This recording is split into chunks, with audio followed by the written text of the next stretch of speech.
Hello student, very good evening. स्वागत है आपका मेरे अपने इस ऑनलाइन एकेडमी में, संदीप आईएएस एकेडमी। आज आपके सामने एक और दिलचस्प आर्टिकल लेके आया हूँ। दिलचस्प इसलिए कहेंगे कि इस एग्ज़ाम की कभी मैंने भी तैयारी की थी, अनफॉर्चुनेटली मैंने भी नहीं निकाला था। तो आज का जो आर्टिकल है दोस्तों, वो आईआईटीज़ के बारे में है और आईआईटीज़ में क्या कमियां हैं, क्या एनोमलीज हैं, किस तरीके से उसमें इम्प्रूवमेंट की ज़रूरत है, उसी पे आज का आर्टिकल बेस्ट है। बहुत अच्छा आर्टिकल है, द हिंदू का आर्टिकल है, इस पे हम चर्चा करते हैं। आपको जिस तरीके से ये बोर्ड दिख रहा है और इस पे मैंने लिखा है too many IITs unrealistic expectation, मतलब इतने सारे आईआईटीज हो गए हैं। हमारे समय में तो बहुत कम आईआईटीज थे, अभी इतने सारे आईआईटीज हो गए हैं कि आईआईटी कहीं ना कहीं अपनी क्वालिटी को मेंटेन करने में असमर्थ रह रहा है, ऐसा राइटर कहते हैं। और यदि आप खुद भी सोचेंगे तो लगेगा कि पहले के जो आईआईटीज थे, जैसे आईआईटी दिल्ली, आईआईटी मुंबई, उसके बाद मद्रास, उसके बाद आपका ये कानपुर और आईटी बीएचयू और आईएसएम धनबाद, ये सब पुराने आईआईटीज थे। आईआईटी गुवाहाटी भी आप इंक्लूड कर सकते हैं, जो एक बहुत ब्रांड था, उनकी वैल्यूज थी, आज भी है इनफैक्ट। लेकिन उसके बाद कुछ इतना ज्यादा एक्सपेंशन हो गया इनका कि इन्होंने अपनी उस क्वालिटी को मेंटेन नहीं कर पाया। ये आर्टिकल पूरा उसी पे लिखा हुआ है। आप देखिए, कहता है crown jewels of Indian higher education. कहते हैं ना कि आप एक घर में किसी एक पिताजी रहते हैं, उनके 3 बेटे होते हैं, तो एक आईआईटी में चला जाता है, एक बहुत अच्छा पढ़ने में होता है और एक थोड़ा कमजोर होता है पढ़ने में। तो जो बहुत अच्छा पढ़ने में होता है, पिताजी उसको सबसे ज्यादा प्यार करते हैं, सबसे ज्यादा उसको रिसोर्सेज देते हैं, सबसे ज्यादा उसको पैसे देते हैं। यही कहानी यहाँ पे भी है कि इंडियन हायर एजुकेशन सिस्टम की बात करें तो क्राउन ज्वेल्स यदि किसी को कहा जाता है तो आईआईटी ही है। बहुत सारे हायर एजुकेशनल इंस्टीट्यूशंस हैं जो बहुत अच्छा कर रहे हैं, लेकिन आईआईटी की यदि बात की जाए तो नो डाउट आप क्राउन ज्वेल्स उसको कह सकते हैं। दूसरा पॉइंट क्या कहता है, world renowned for quality of their graduate. यहां से जो ग्रेजुएट होते हैं वो पूरे वर्ल्ड में उनका टैलेंट माना जाता है, पूरे वर्ल्ड में उनके टैलेंट का मतलब उनके टैलेंट को एक्सेप्ट किया जाता है। छोटा सा एग्जांपल यदि लेके समझें तो सुंदर पिचई गूगल के सीईओ हैं, उनकी सैलरी एक दिन की 3.1 और 2 करोड़ के आसपास है, एक दिन की सैलरी। आईआईटी से वो बीटेक किया है उन्होंने।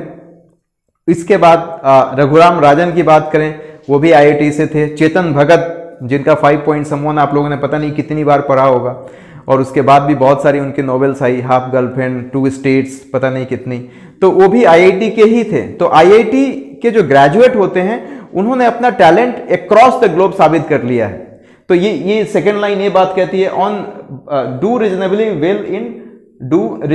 Well in global rankings. ये भी एक बहुत बड़ा लाइन है। जब भी कभी ग्लोबल रैंकिंग की बात होती है तो इंडिया की इज्जत आईआईटी ही बचाता है।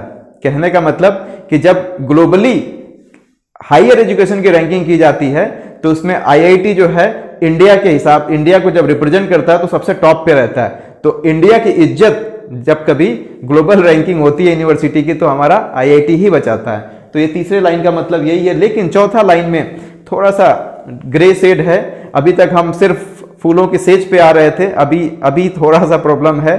और ये क्या कह रहा है, एक्सपेंडेड बियॉन्ड इट्स कैपेसिटी।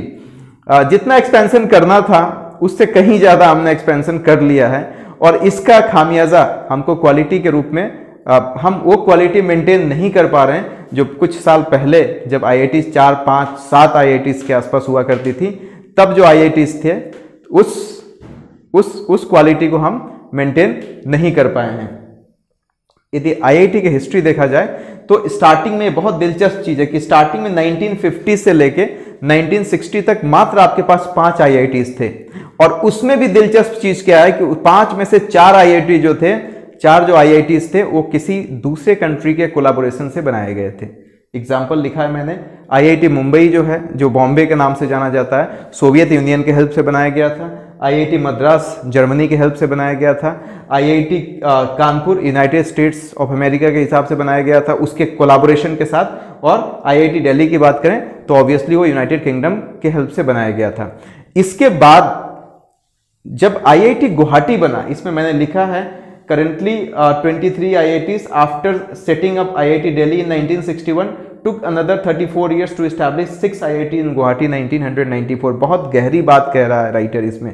ये कह रहा है कि जब IIT दिल्ली 1961 में बना, उसके बाद नेक्स्ट IIT बनने में 6 IIT जिसको बोलते हैं 34 इयर्स लग गए। आप देखिए कितना क्वालिटी मेंटेन करने की बात कही गई है कि 5 IIT जब बन चुका था 1961 तक, तो छठा IIT 6 नंबर का जो IIT है वो बनाने में 34 इयर्स लग गए, और क्योंकि क्वालिटी मेंटेन करना था उन लोगों को। लेकिन उसके बाद की बात बहुत विचित्र है कि 34 इयर्स तो सिर्फ IIT गुवाहाटी को बनाने में लग गया, लेकिन उसके बाद इमीडिएटली 17 IITs बन गए। आप समझिए कि कहाँ से क्वालिटी मेंटेन रखेंगे। एक चिकन जो 24 घंटे बनने में लगता है और एक चिकन जो आप 1 घंटे में बना के खिला देते हैं, इन दोनों में अंतर है, दोनों डिश में अंतर है। बिल गेट्स जब आए थे अपनी बेटी के साथ, बिल क्लिंटन आए थे, सॉरी, बिल क्लिंटन जब अमेरिका के राष्ट्रपति थे तो अपनी बेटी के साथ आए थे, तो उनको जो चिकन सर्व किया गया था जयपुर में, उसको बनाया गया था और वो 24 आवर्स तक उसको कुक किया गया था और बहुत चिकन उनको पसंद आया था। मेरे कहने का मतलब ये है कि उसी स्टोरी से यदि हम इस बात को समझे कि IIT दिल्ली के बाद IIT गुवाहाटी बनने में 34 इयर्स लग गए, क्योंकि उनको वही सेम क्वालिटी मेंटेन रखनी थी जो 5 IIT में इन्होंने मेंटेन रखा है, और इसीलिए IIT गुवाहाटी में 34 इयर्स लगे। लेकिन चूंकि अब क्वालिटी से आप कंप्रोमाइज कर रहे थे, आपको IIT को एक्सपैंड करना था, तो इसलिए 17 IIT आपने धड़ल्ले से बना दिया, और यही वजह है जिसकी वजह से हम क्वालिटी से कंप्रोमाइज कर रहे हैं। एनीवे, ये सब चीज़ें तो एक छोटा सा इंट्रोडक्शन हो गया। अब हम इसके पॉजिटिव्स और नेगेटिव्स की बात कर लेते हैं। पॉजिटिव नेगेटिव्स आपको साफ साफ दिख रहा है बोर्ड पे कि लिखा हुआ है। पॉजिटिव की बात करें हम तो IIT में पहला पॉइंट लिखता है कि declining drop out rate. Drop out rate क्या होता है कि यदि कोई बीटेक में एडमिशन ले लिया या किसी भी एमटेक में एडमिशन ले लिया या किसी भी कोर्स में एडमिशन ले लिया, तो वो कोई पर्सनल रीजन की वजह से अपना कोर्स कंप्लीट नहीं किया। मान लीजिए कि वो 3 इडियट में जिस तरीके से आमिर खान के साथ वो कुछ महादेवन करके एक था, तो उसको फोटोग्राफी करने का शौक था, तो उसने बीटेक छोड़ के फोटोग्राफी करने लगा। तो इसी तरीके से हो सकता है कुछ IITian को कोई दूसरा शौक लग जाए और वो बीटेक छोड़ के चले जाएं, या वो कभी कभी पर्सनल रीजन से भी वो छोड़ देते हैं। तो drop out rate comparing to other colleges IIT में कम है। और अभी एक HRD मिनिस्ट्री का डेटा आया है, उन्होंने पार्लियामेंट में ये बात कही, लोकसभा में ये बात कही थी कि जो 2015-16 में ड्रॉप आउट रेट था 2.25%, लेकिन अभी ड्रॉप आउट रेट है 0.68। यदि 2019-20 का डेटा देखें, एक अच्छी खबर है कि कहाँ 2.25 ड्रॉप आउट रेट था और अभी हम इतना इंप्रूव कर लिए कि 0.68 पे आ गए। तो ये काफी अच्छी बात है, पॉजिटिव न्यूज है। रही बात फैकल्टी की, तो यहाँ पे जो टॉप मोस्ट फैकल्टी होती हैं, ग्लोबल लेवल पे जो फैकल्टी होती हैं वो आती हैं, और उनका भी एक रीजन है। मैं खुद टीचर हूं और मैं पढ़ा के जितना सीखा हूं बच्चों को, बच्चों से जितना सीखा हूं उतनी अपनी लाइफ में मैंने किसी चीज से नहीं सीखा है। IIT में भी वही कहानी है कि जो टॉप मोस्ट फैकल्टी होते हैं वो चाहते हैं, ग्लोबली जो बहुत अच्छी फैकल्टी होती है वो चाहती है कि हम IIT के बच्चों को पढ़ाएं। IIT के बच्चों को पढ़ाने का उनका सीधा सीधा ऑब्जेक्टिव ये रहता है कि वर्ल्ड के बेस्ट फर्टाइल ब्रेन के साथ वो इंटरेक्शन करेंगे, और ये 2 वे प्रोसेस होगा।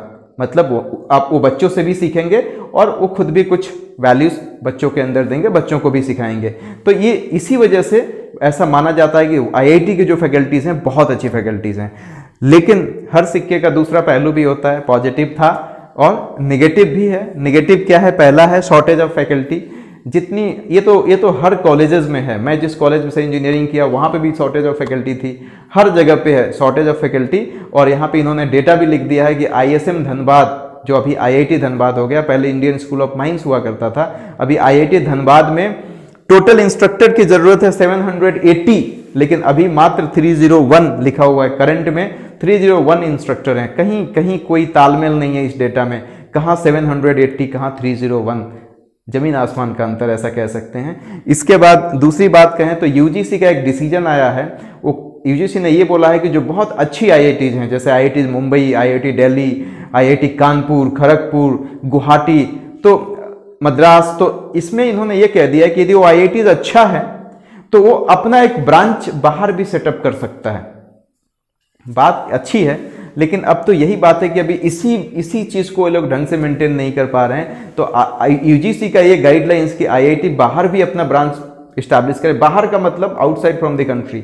तो बाहर यदि स्टैब्लिश करेगा तो अपनी क्वालिटी को कैसे मेंटेन रख पाएगा, ये बहुत मुश्किल है। इतना ज़्यादा एक्सपेंशन तो ऑलरेडी हो चुका है, और ज़्यादा एक्सपेंड करेगा अपने ब्रांच को, तो वहाँ पे कितना वो क्वालिटी को मेंटेन कर पाएगा, ये बहुत बहुत पेचीदी बात है, बहुत बहुत देखने वाला, ये प्रैक्टिकली पॉसिबल नहीं हो सकता है as per the writer view. इसके बाद लो सैलरी व्हेन कंपेयर ग्लोबली, इसमें जो प्रोफेसर्स होते हैं उनकी सैलरी नो डाउट बहुत अच्छी होती है कंपेयरिंग टू अदर कॉलेजेस, लेकिन जब ग्लोबली उनकी सैलरी कंपेयर की जाए, यदि उतना ही काम वो आईटी में जाके करें तो बहुत पैसा मिल जाएगा उनको, उतना ही काम वो दूसरी कंट्री के किसी यूनिवर्सिटी से एसोसिएटेड होकर करें, बहुत पैसा मिल जाएगा। तो कहने का मतलब है कि इनकी सैलरी आईआईटी में कम है, और देशभक्ति की भावना कितनी ज़्यादा रहेगी, कितना ज़्यादा वो देशभक्ति से मोटिवेट होंगे कि उसी पैसे में काम करेंगे। At the end of the day उनको रोटी कपड़ा और मकान के लिए, कुछ तो बेसिक नेसेसिटी के लिए पैसे चाहिए ही होंगे। तो ये एक कह सकते हैं कि ड्रॉबैक है कि ग्लोबली यदि कंपेयर किया जाए तो आईआईटी के प्रोफेसर्स की सैलरी काफ़ी कम है, इसकी वजह से हो सकता है कि वो मोटिवेट नहीं हो पाते होंगे। इसके बाद कहता है expanding IITs in smaller towns dilute IIT branch. Smaller town में आईआईटी बनाने की जरूरत नहीं थी, इन्होंने कर्नाटका में बना दिया, हिमाचल प्रदेश में बना दिया, गोवा में बना रहे हैं, केरल में बना दिया।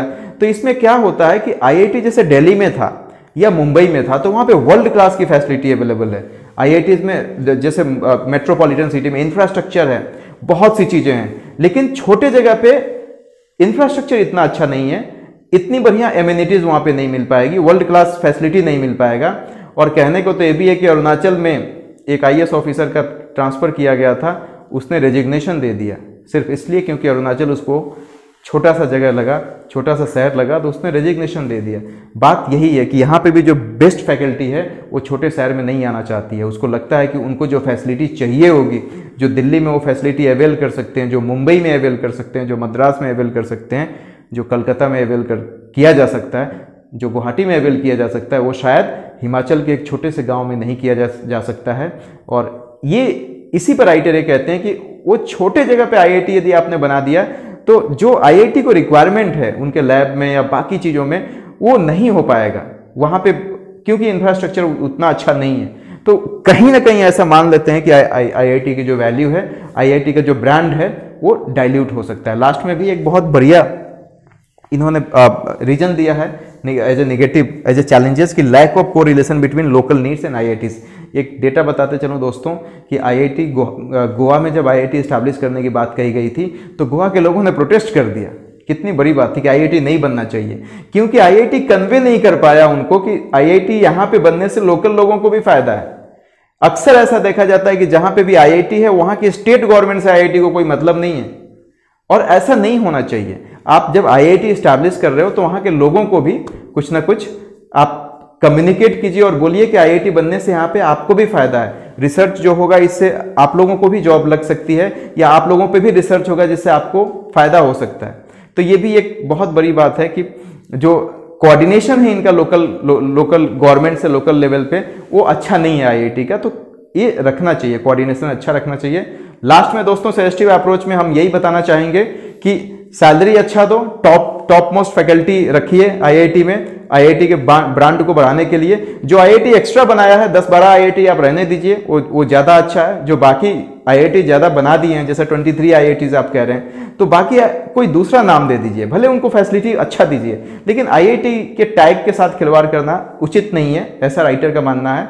और last but not the least, जो टॉप मोस्ट ग्लोबल यूनिवर्सिटी है उससे एक कोलैबोरेशन किया जा सकता है, इससे फायदा होगा। इवन आईआईटी बॉम्बे ने किया भी है और काफ़ी ज़्यादा फायदा हुआ।